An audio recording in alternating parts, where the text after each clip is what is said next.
дивлюся в очі твої, наївно торкаюсь, крадусь в потаємність чуття.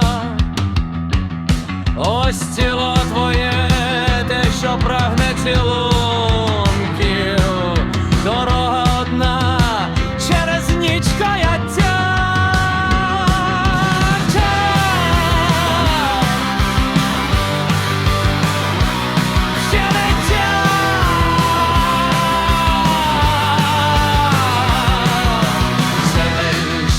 Час, це вона так казала, а він, як наївний, шукав почуття.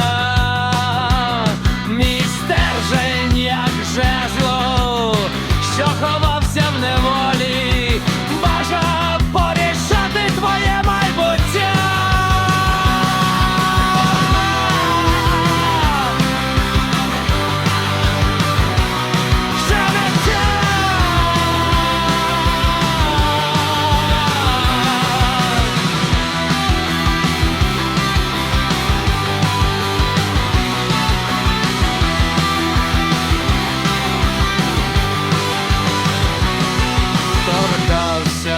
Обличчя з наївністю долі, вона щебетала, немов горобець, і ніжність її скреготала в полоні, ховалась у правді розбитих сердець.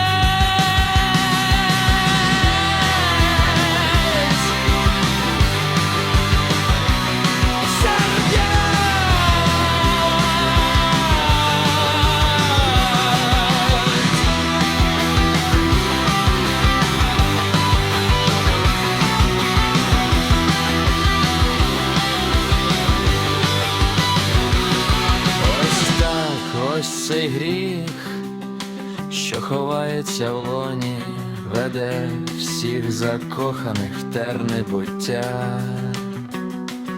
Шукають ходи